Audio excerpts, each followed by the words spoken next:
crisis and gate-to-gate processions, leading processions with motorcycle escorts. We start new escorts out in the back of the procession just to observe positions, where you should be, speeds, how you communicate with the coach and the escorts. That's why the radios have been given in the office, which they're there at their access, right, Mr. Brown, where they can get that. And it's important that they have them. If in fact you forget it, most of the time the escorts will have one to loan you, but the problem with that is we must remember to give it back to them. You know, because a lot of times these guys forget and they're off to another ride quickly. We have to move. And in any situation, we try to go in, especially at Rose Hills, and park and pull the cars. That's part of our commitment to Rose Hills, to do that whenever we can. But oftentimes we have to shoot back to another Rose Hill. So then we weigh what's the most concern. Driving that funeral from this other church back here, or pulling the stickers. We'll pull them when we get back on the second one. But we like to do it each time. Those are the few things that we commit to Rose Hills to do. The purpose of this presentation is to inform the service director, family car driver, and all associates with the need to know the standard procedures for escorting a funeral procession safely and efficiently from the service location to the cemetery or final resting place. Understanding this system will help all involved with this activity to work together as a team and ultimately give the best possible service to the grieving family and friends. This presentation and manual are only meant to be used as a guideline. Common sense should always prevail. Each situation will be unique. This presentation and manual could not possibly cover everything that could happen before, during, or after a funeral procession.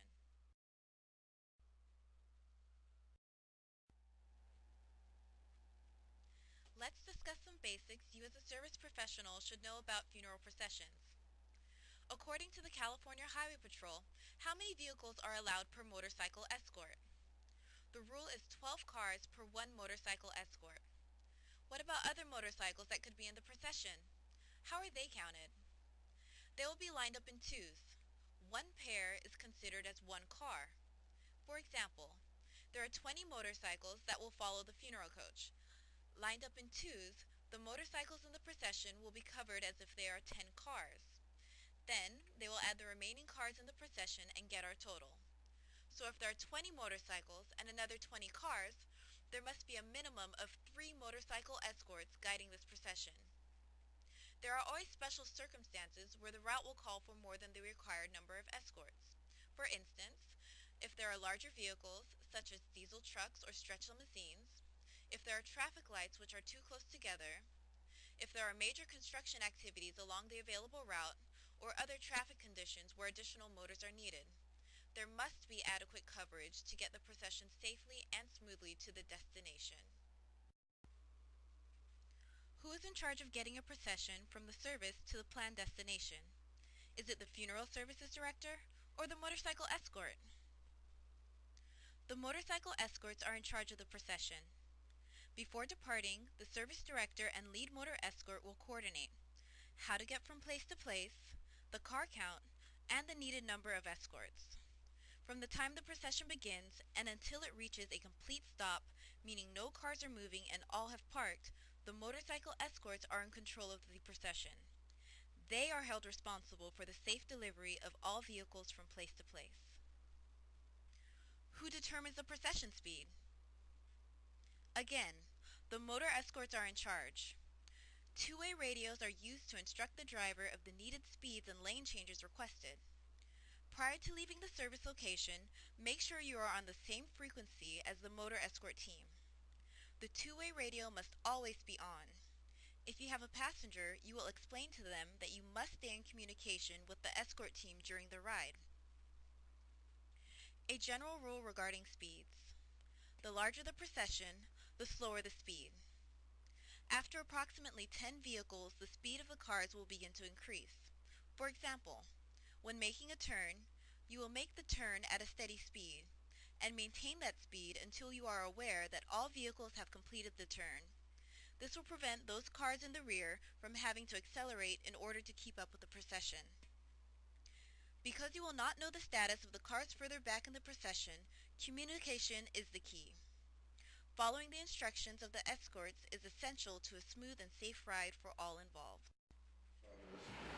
It's all very good common sense. One of the things that I'm going to just say to you is, remember what kills people is speed. And of course, too slow isn't good as well. There's got to be an average that you take, and that takes just common sense. We've talked about, and there's several directors that's asked our escorts, in the case of how fast should you go? Well, I'm going to leave that up to an escort to tell you how fast you should go, and that also takes common sense. Generally speaking, you're going to be proceeding considerably below the speed limit, probably 10 to 15 miles an hour below the speed limit is going to be a general guideline. It's not etched in stone. Again, it's all circumstantial. What are motorcycle escorts? In the County of Los Angeles, each individual motor escort and the company itself are licensed by the Business License Section of the Los Angeles County Treasurer and Tax Collector's Office. Each individual motor escort is inspected annually by the California Highway Patrol. For the inspection, the individual must wear the complete uniform, physically present the motorcycle they will use for escorting, and show proof of the license from the Los Angeles County or the county he or she will be operating in.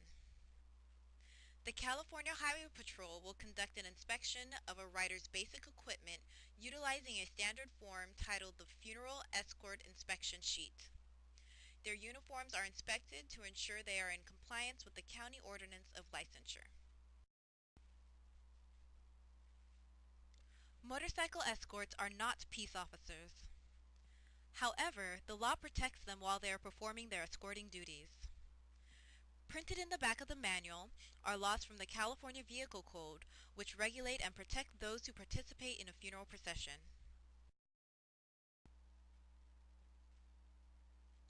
At this time, please turn to page number 15. At the top of the page, beginning with 21100.7, and read along. The California Vehicle Code defines a funeral procession as follows. Section 1. Funeral procession means two or more vehicles accompanying the body of a deceased person, traveling to the church, chapel, cemetery, or other location at which the funeral service is to be held in the daylight hours, including a funeral lead vehicle or a funeral escort vehicle. C. Funeral lead vehicle means any authorized law enforcement or non-law enforcement motor vehicle properly equipped pursuant to subsection 2 or a funeral escort vehicle being used to lead and facilitate the movement of a funeral procession. A funeral hearse may serve as a funeral lead vehicle. D.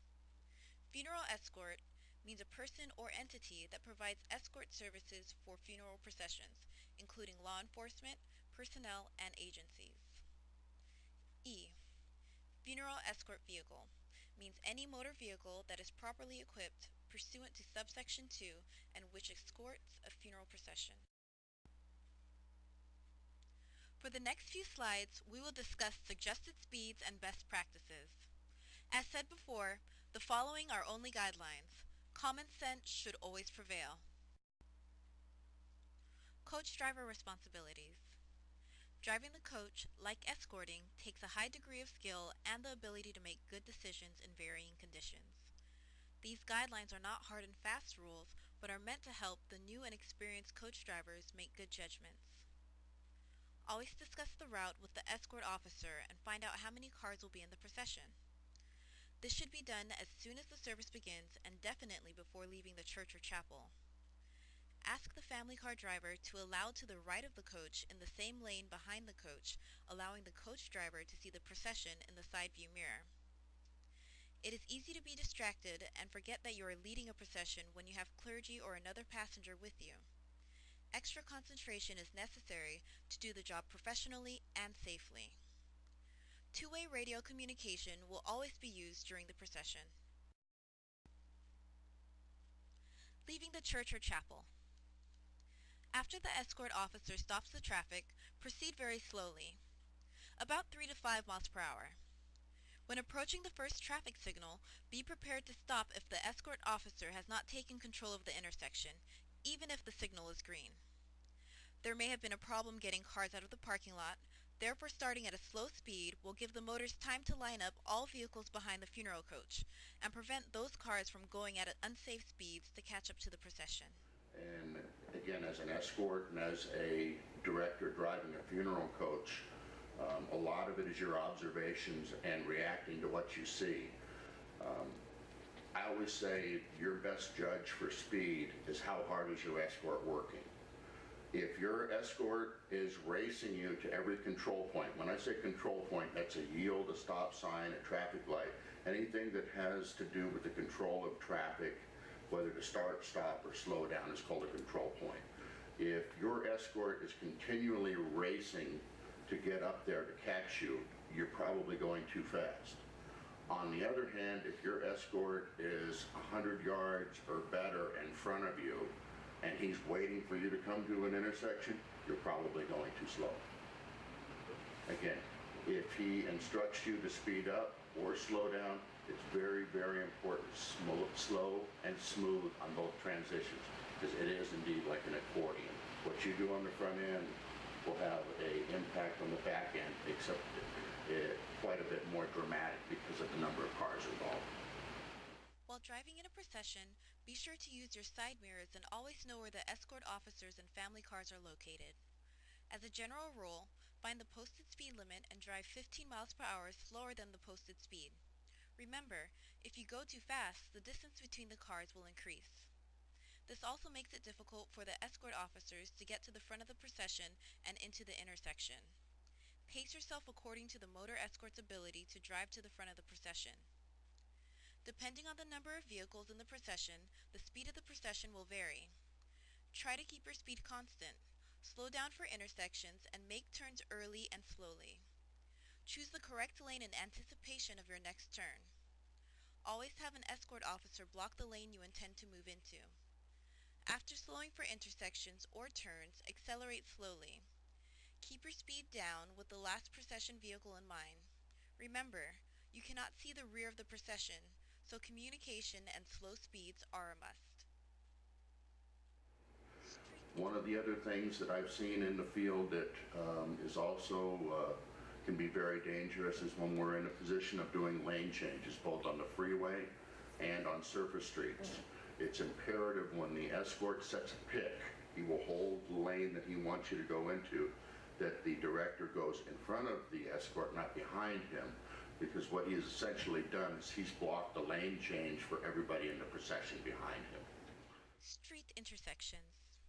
When possible, the escort will ride up to 30 seconds in front of the procession and enter the intersection on the green light. According to the state law, it is illegal to enter a standing red light. This means if the light is red when the funeral coach or the motor escorts get to it, all must wait until it turns green. The procession can continue when the traffic light turns red again. When allowed, the motor escort will usually park his motorcycle past the center of the intersection, dismount, and move toward the procession. He will raise his hand high to make sure all traffic sees him. When possible, he will face the funeral coach. When the signal turns amber for the procession, he will blow his whistle and recheck the intersection. The coach driver and escort need to make eye contact so each knows the intersection is safe to proceed into. There is various circumstances that will dictate the speed. There's not a standard answer for how fast a procession should proceed. There's certain limits that should be observed, but again, it's all circumstantial based on the number of cars, the skill of your escorts, and also the skill of the drivers. When talking about speed, there's certain things that as a director you should be aware of. When an escort asks you to bring your speed up, you have to remember that the procession works like an accordion. Anything that you do on the front end has a bigger impact on the back end. So if he's asking you to slow down, you need to slow down smoothly and slow. If he's asking you to accelerate, it doesn't mean to hit the gas smooth and slow. It gives the back of the procession a chance to react and not to gap out. When gapping occurs, that's what is most dangerous to an escort. When the procession gaps, it makes a opening for people to cut through the procession, and that's where majority of the accidents take place. And you'll see in the closing video, that's exactly how accidents happen.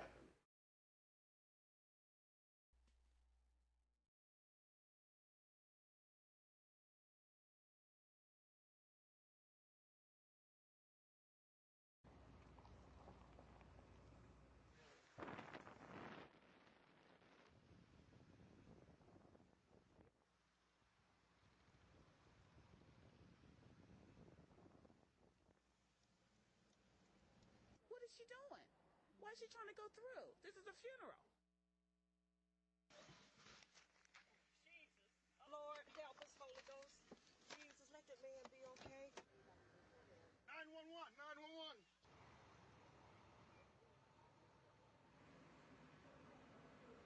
What's wrong that we don't have respect for funerals? If there is an open lane, the escort will move to a location where the approaching traffic will see him signal them to stop. See Figure 1. He should be standing off his motorcycle so he can move in any direction to avoid any out-of-control cars. Also, he attracts more attention when he is off the motorcycle and the driver knows he means business and has not just stalled his motor. On narrow streets with no left turn lanes, he may park to the right of the procession near the pedestrian crosswalk. See Figure 2. When traffic is heavy and lanes are narrow, the escort may park the motorcycle in lane number 1, stopping traffic in that lane and allowing a clear lane to ride next to the procession. See Figure 3.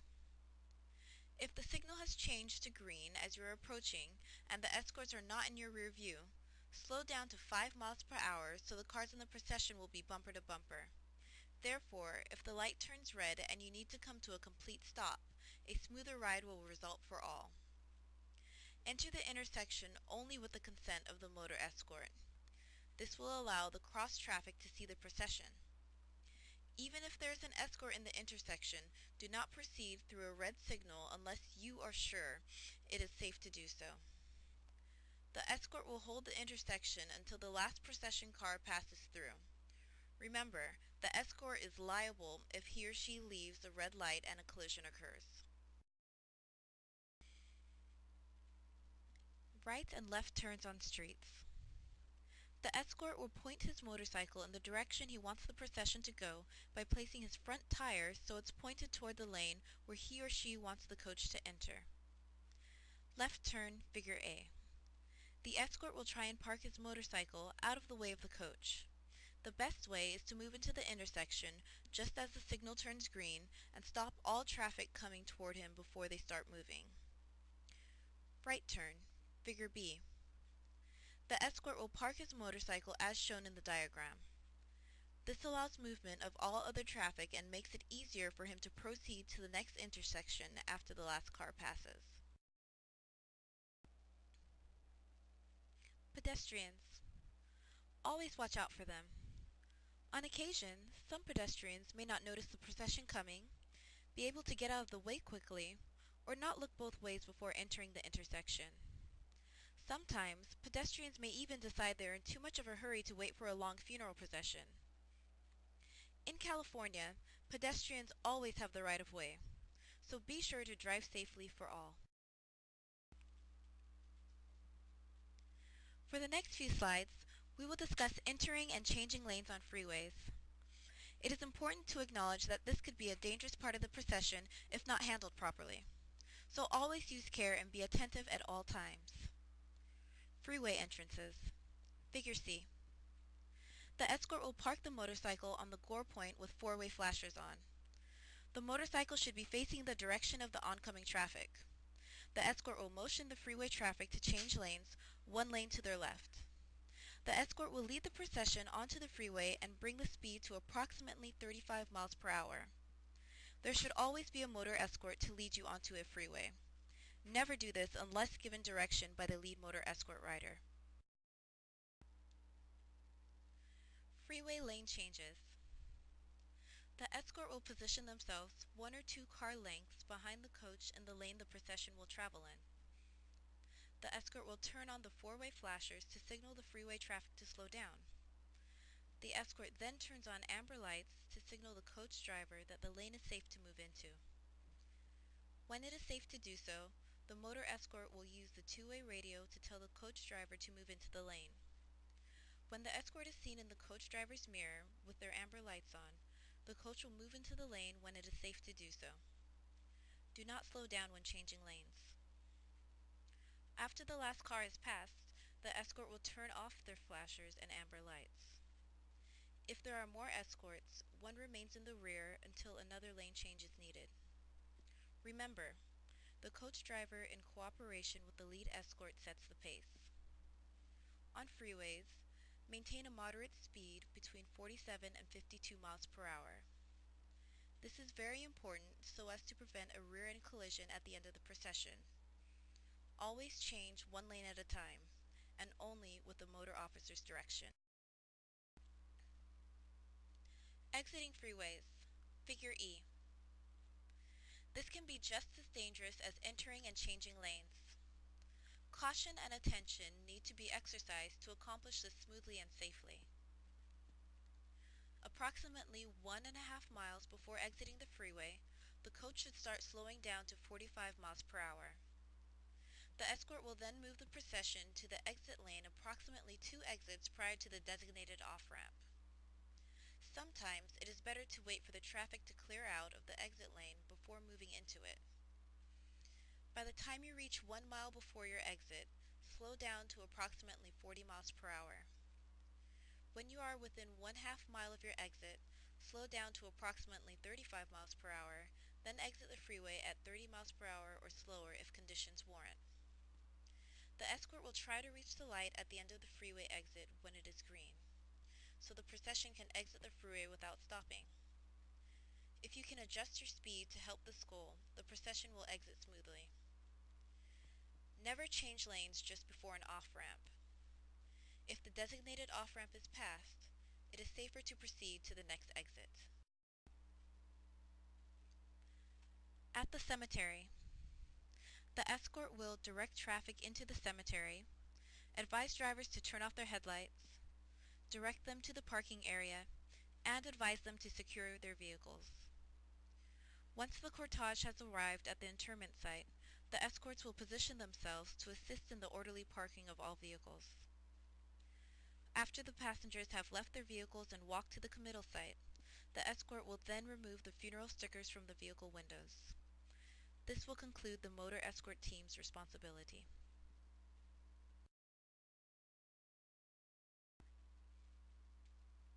This presentation is only meant to be used as a guideline. Every situation will be unique. This presentation could not possibly cover everything that could happen before, during, or after a funeral procession.